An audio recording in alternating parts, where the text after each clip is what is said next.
Now I want you to stay with me on this one because a story has just landed that is not simply embarrassing. It is revelatory in a way that cuts through every carefully managed image and every perfectly filtered photograph and gets right to the thing that a very large number of sensible people have been saying quietly amongst themselves for years. The most powerful talent agency in the entertainment world has, by multiple accounts, shown Meghan Markle the door. And the reason it happened tells you something that no Netflix series and no lifestyle newsletter and no Instagram caption is ever going to be able to explain away. WME, William Morris Endeavour. In April of 2023, Meghan Markle signed with them. Not tucked away on some minor client list, mind you, she was brought in personally under the roof of Ari Emanuel, the chief executive, arguably the most feared dealmaker in American entertainment. Her dedicated agents were Brad Slater, who manages Dwayne Johnson's entire commercial empire, and Jill Smoller, Serena Williams' long-serving representative.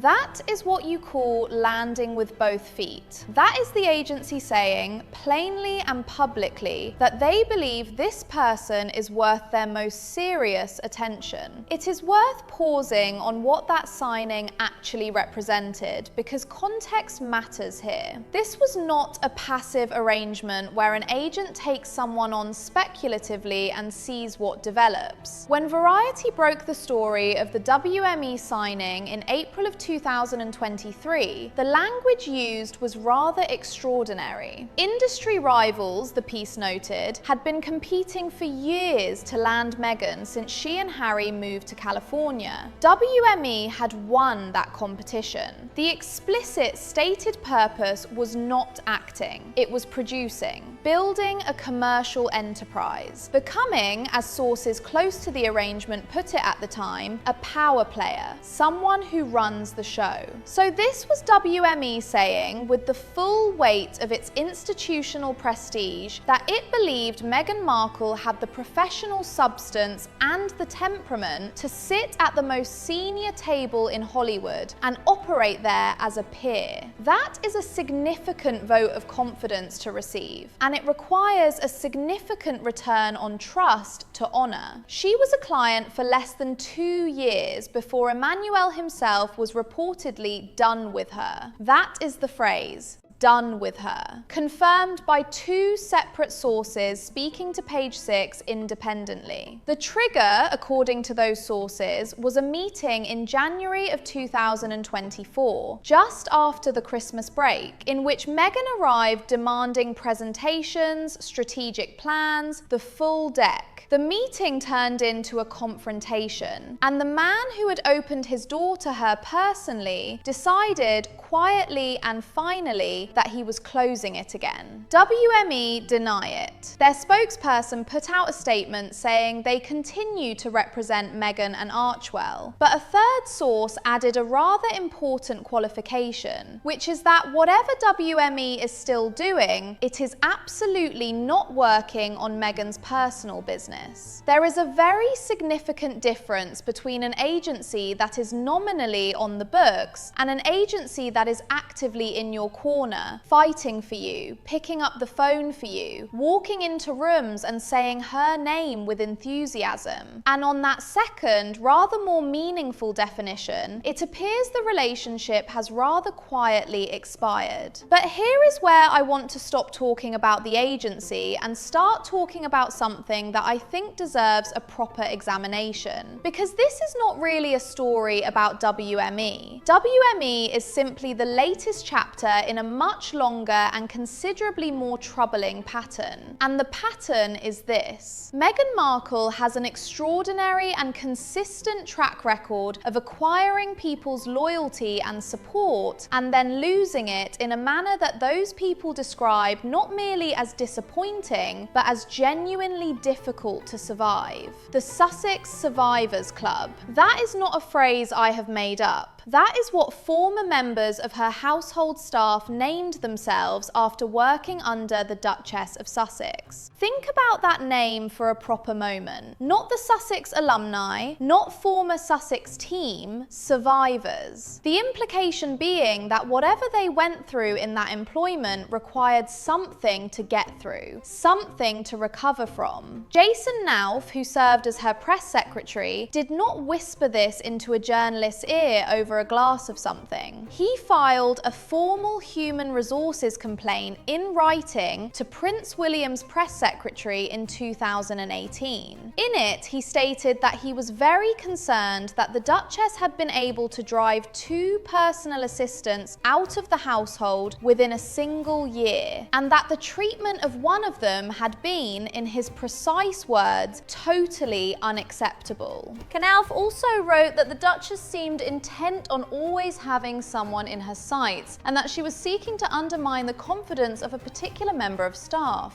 These are serious, specific, documented allegations. Buckingham Palace launched a formal inquiry in 2021. The findings were never published. Meghan denied everything and called it a smear campaign. And then she relocated to California, assembled a new team, and the stories followed her across the Atlantic like luggage she forgot to leave behind. The Hollywood Reporter named Harry and Meghan among the biggest Hollywood losers of 2023, and the reason given was not simply poor output, it was the working environment. Sources described a workplace in which people were frightened, in which advice was dismissed, in which decisions changed constantly, and the person at the center of it all could not or would not be told anything she did not wish to hear. Her chief of staff in America lasted 3 months. Others came and went with a frequency that would be puzzling if this were the first time we had encountered it, and rather less puzzling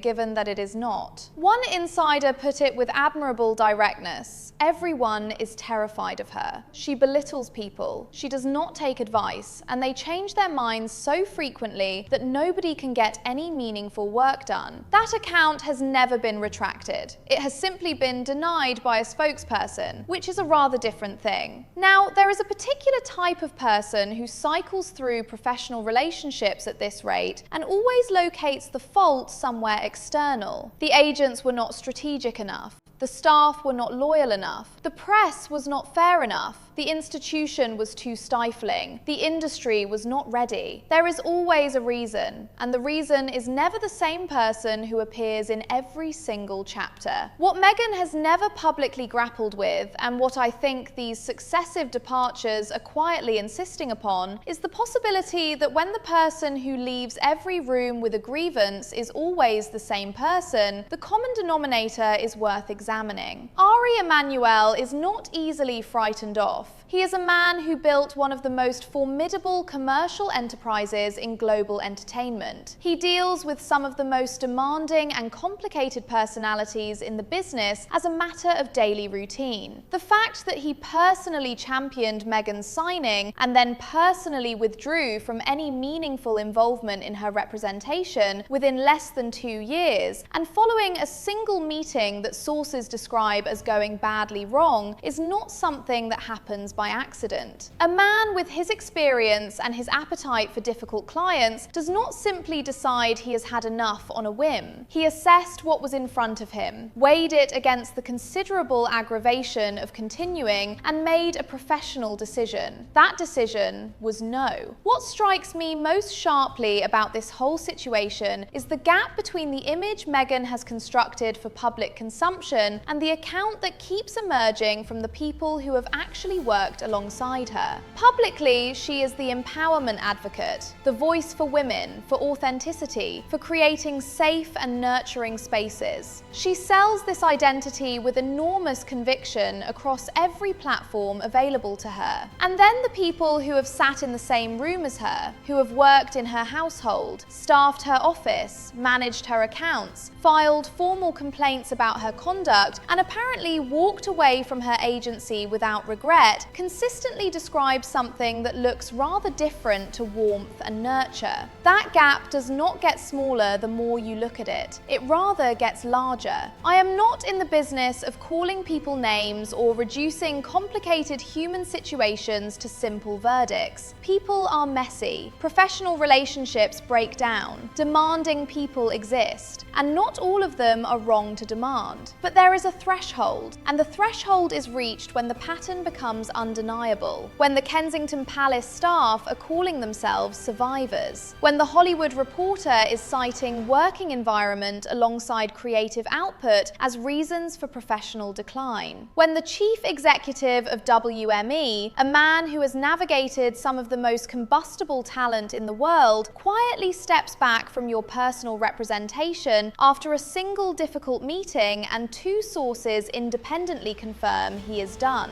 At that point, the pattern has introduced itself rather clearly, and one would be doing everyone a disservice to pretend it has not. The tragedy of it, and I do mean that word sincerely, is the waste of human capital on all sides. The assistants who left in tears from Kensington Palace, the American staff members who cycle through Archwell, the agents at WME who assembled one of the most impressive representation teams that any incoming client could have hoped for. All of these people brought their professional best to this woman, and apparently received something in return that they would rather not repeat. That is not an institutional conspiracy. It is a consistent human reality, and it will keep producing the same result in every new city and every new agency and every new professional chapter, for as long as nobody is willing to say it plainly. One hopes somewhere in California, somebody close to her has the courage and the affection to say it, because the people who genuinely care for someone tell them the difficult truth, and the people who only want what comes with the association say nothing and wait to see what the next chapter brings. What this story asks, underneath all the agency politics and the formal denials and the competing source accounts, is a question that has been quietly building for years. How many professional relationships have to end badly? How many staff have to call themselves survivors? How many chief executives have to quietly decide